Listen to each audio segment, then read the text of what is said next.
Olá, aqui estamos para dar continuidade ao estudo do Livro dos Espíritos, neste programa que é uma produção da Comunhão Espírita de Brasília, intitulado O Livro dos Espíritos em Nossa Vida. Semanalmente, eu e o meu amigo Alcir Almeida fazemos a leitura e comentamos as questões desse livro. Nos acompanhe. Logo depois da nossa vinheta, daremos continuidade ao nosso estudo. Até já. Começa agora o programa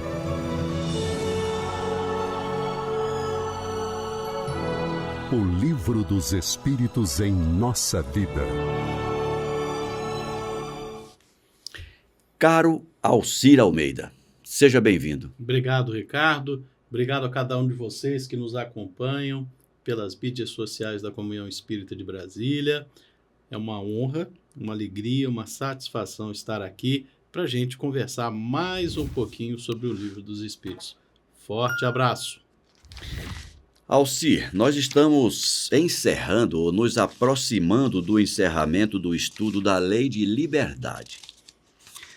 Hoje nós vamos dar início à questão de número 872 do Livro dos Espíritos, que na verdade não é uma questão. É um resumo que o Kardec faz de tudo que foi falado sobre a Lei de Liberdade.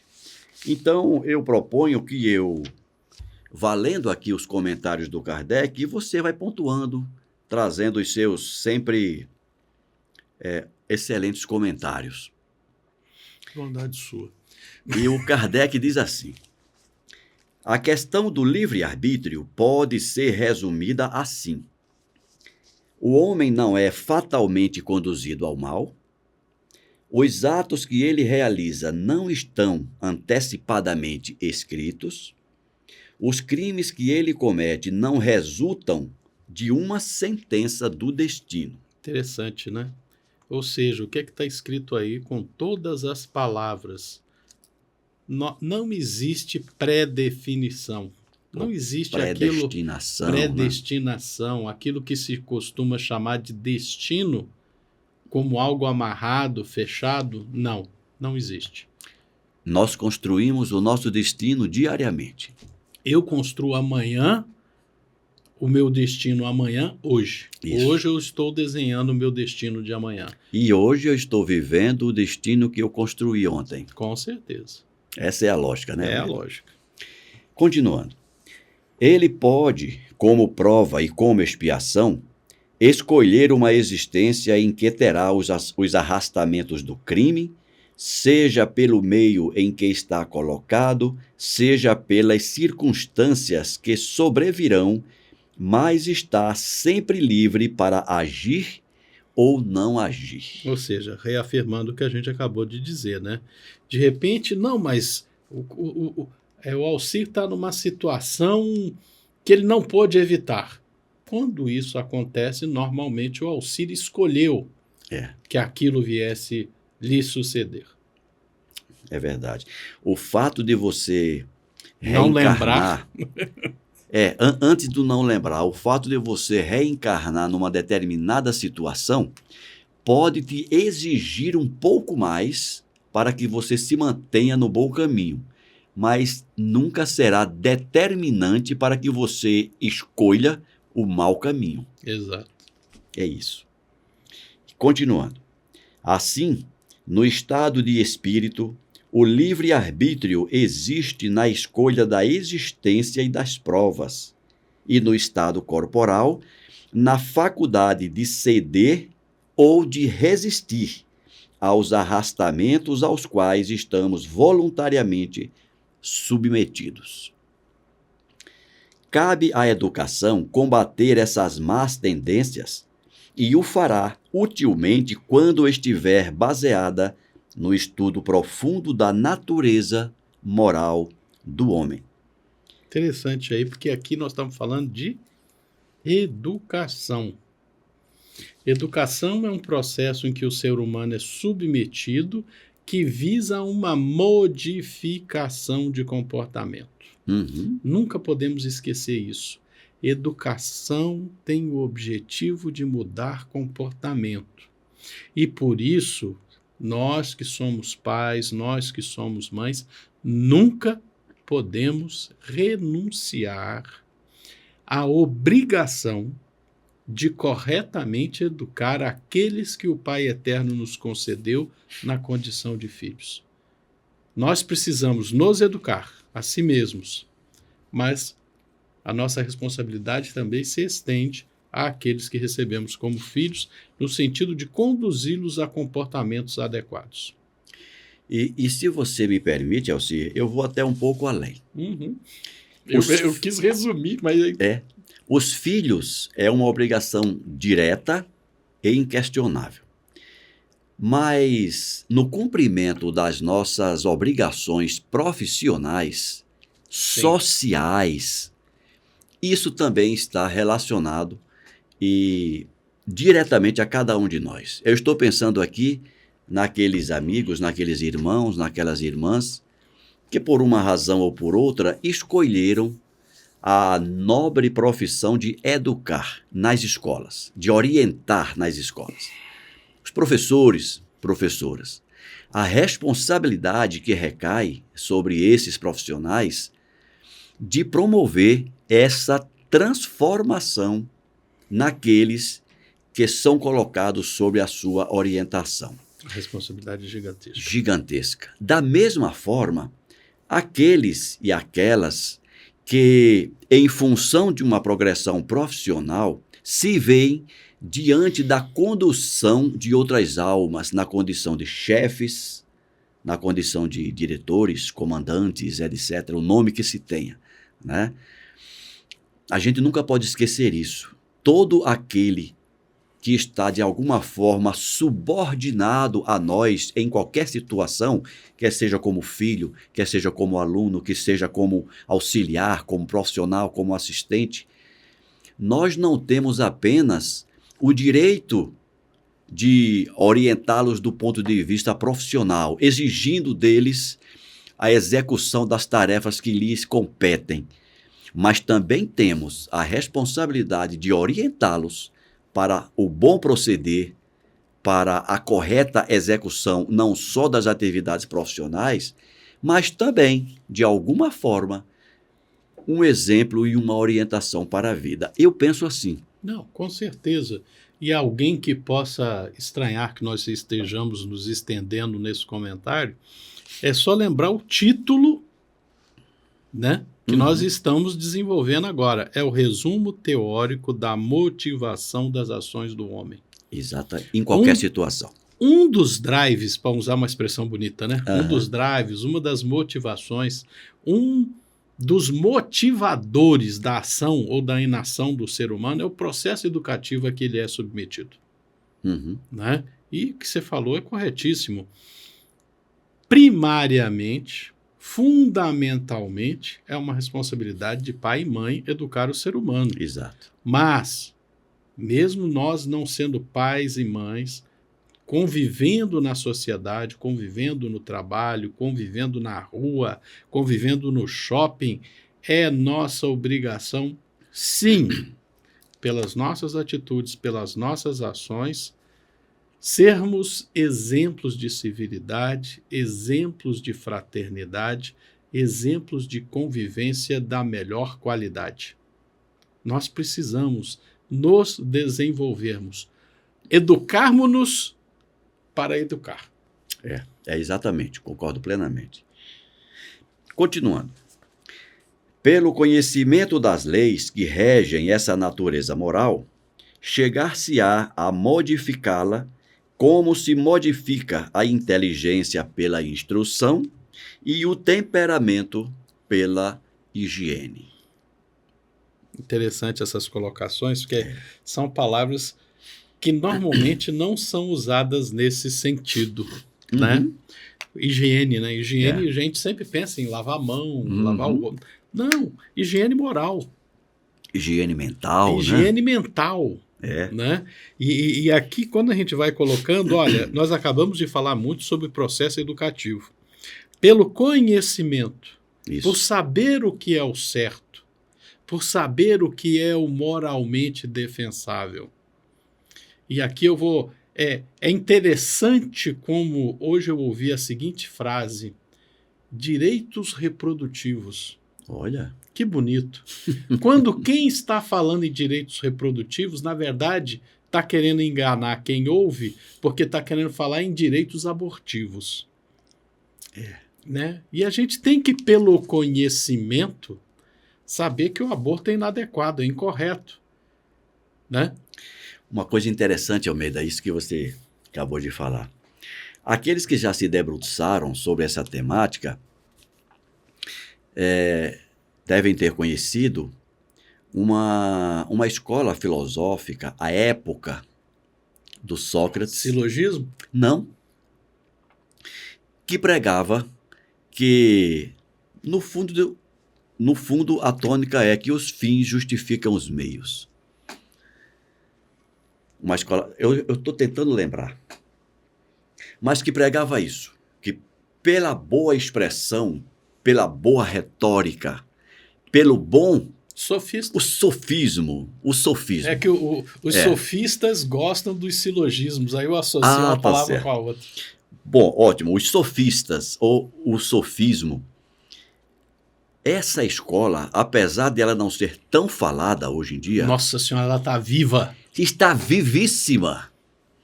E o pior, Almeida, quando uma determinada coisa, digamos assim, coisa entre aspas, ela existe e é reconhecida, Quando um valor é reconhecido como válido, isso, ele se torna mais fácil de ser divulgado ou combatido, a depender da... ele fica mais exposto. Ele fica mais exposto. Isso aconteceu na época do Sócrates, quando alguns contrários da escola sofista debatiam e combatiam.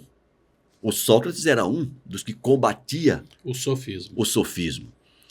Hoje em dia, como ninguém fala mais de sofismo, o sofismo está graçando na nossa sociedade, levando os efeitos maléficos da sua prática e ninguém percebe. E ninguém se dá conta. Isso que você acabou de dizer agora, no que se refere a essa defesa do aborto, é uma aberração, uma opinião minha.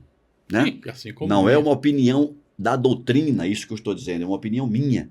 É uma aberração. Só um pouquinho. A doutrina é contra o aborto. Ponto. Sim, o que eu estou dizendo é que é uma aberração. Sim, né? sim. Em nenhuma obra espírita você vai encontrar essa frase dizendo que isso é uma aberração. É eu que estou dizendo. Aham.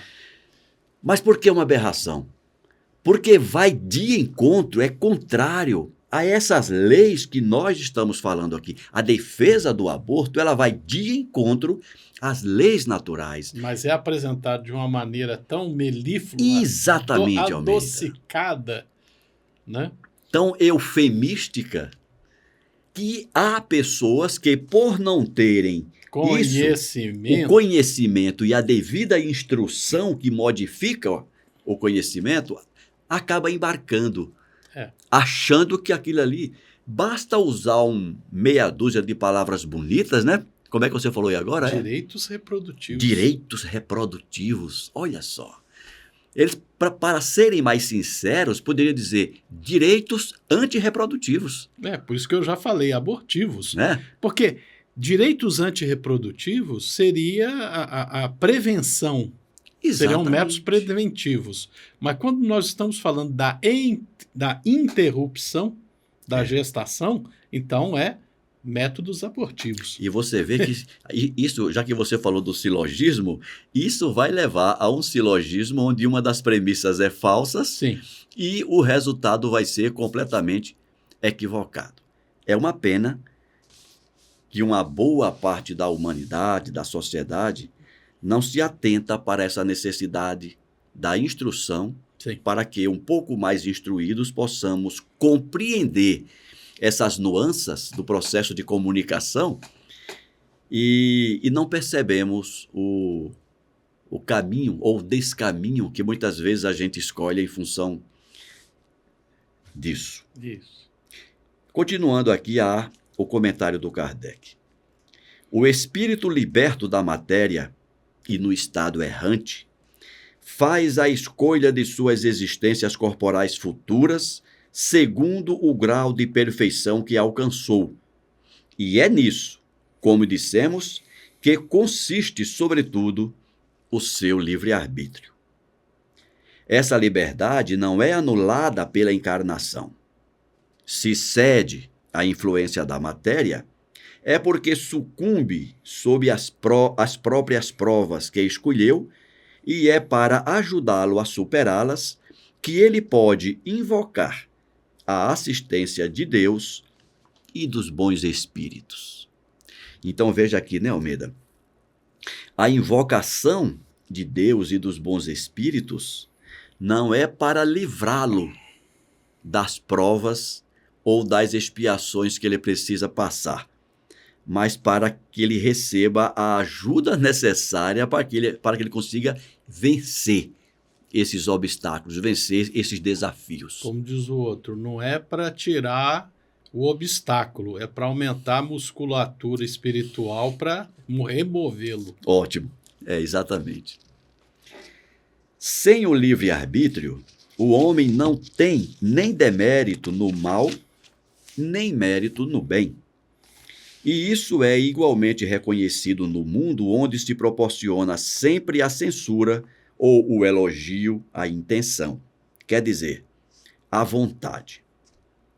Ora, quem diz vontade, diz liberdade. O homem, portanto, não saberia procurar uma desculpa de suas faltas no seu organismo sem abdicar de sua razão e de sua condição de ser humano para se assemelhar ao animal. Interessante que aqui a gente está falando da essência do que é liberdade, da essência do que é livre-arbítrio. Livre-arbítrio é a capacidade de escolher. É a capacidade de olhar um fato real da vida e optar pela linha de ação A e não B, ou B e não A. Né? É interessante, porque isso nos separa da animalidade. O animal vai pelo instinto. Eu quero, eu vou. E isso é mais interessante porque você vai encontrar a possibilidade quero, mas não vou. Porque o animal é eu quero, eu vou. Na humanidade nós aprendemos eu quero, mas eu não vou. Porque eu sei que é aquilo que não me convém.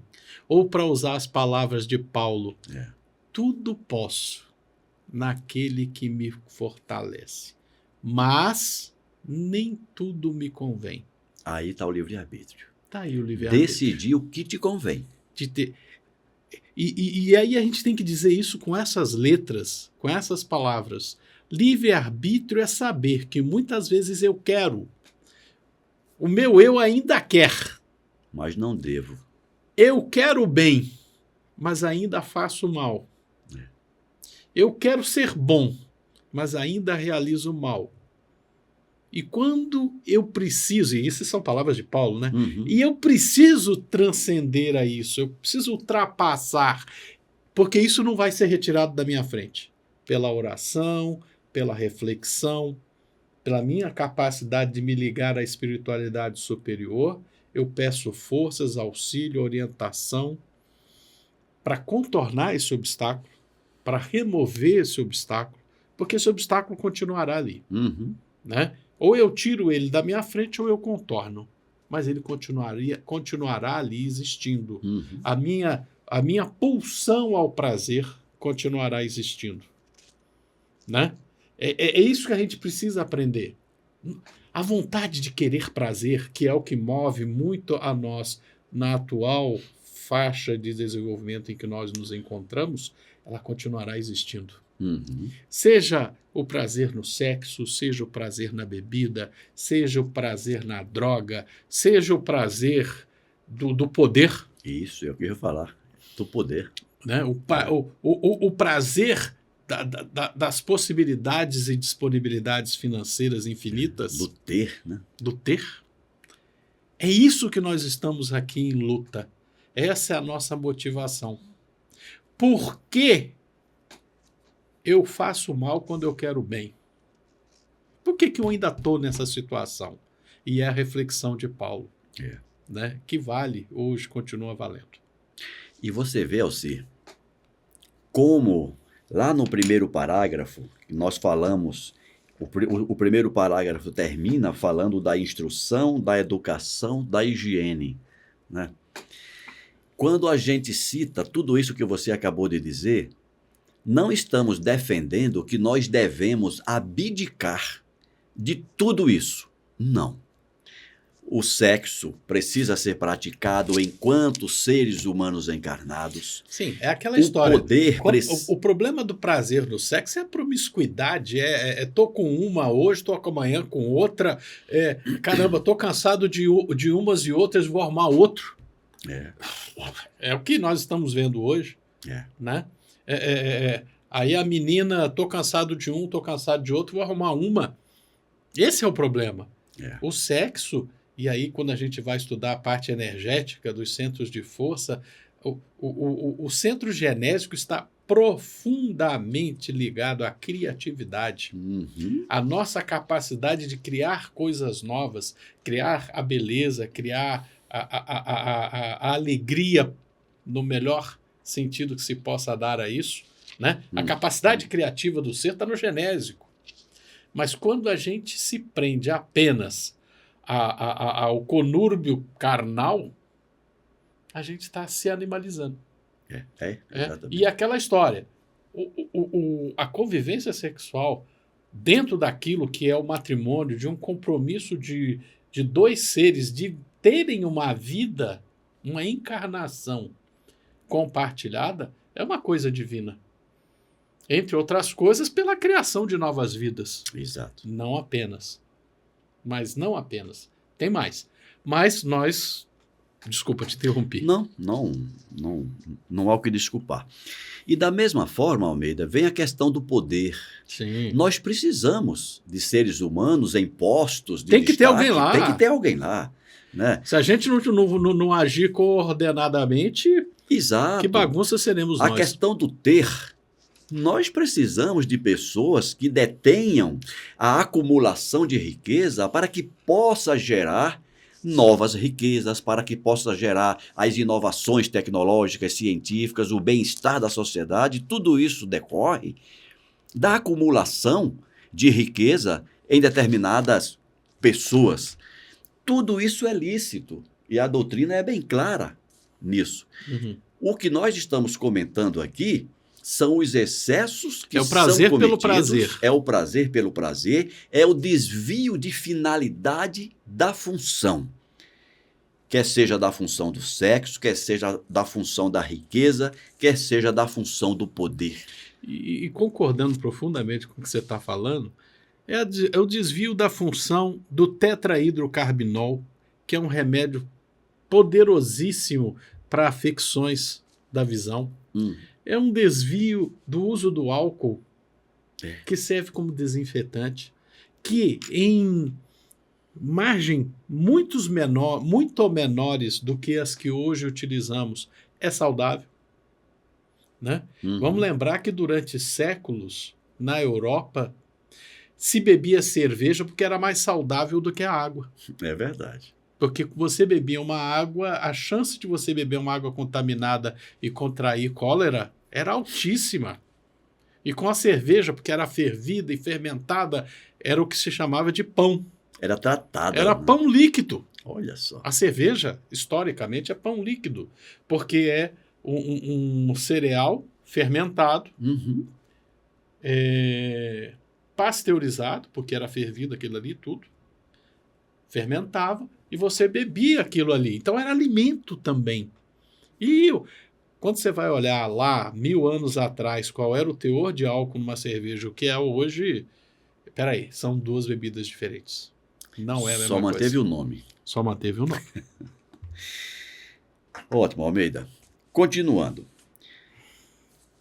Se assim o é para o mal, o será também para o bem.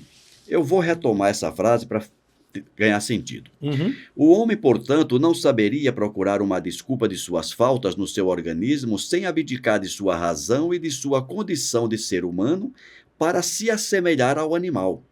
Se assim o é, para o mal, o será também para o bem. Mas quando o homem faz o bem, tem grande cuidado em se fazer merecedor e não procura, por isso, gratificar os seus órgãos, o que provoca instintivamente, Prova. o que prova que, instintivamente, ele não renuncia, malgrado a opinião de alguns sistemáticos, ao melhor privilégio de sua espécie, ou seja, a liberdade de pensar. Eu acho que esse capítulo, ele começa e gira todo ele em função disso, a liberdade de pensar. É apanágio, a palavra é essa, apanágio, é onde está o fulcro, é onde está o foco, onde está o ponto principal de toda essa conversa sobre liberdade. Ela tem um fundamento, uma premissa, a nossa liberdade de pensar. A gente tem que entender o que significa ser livre no pensar.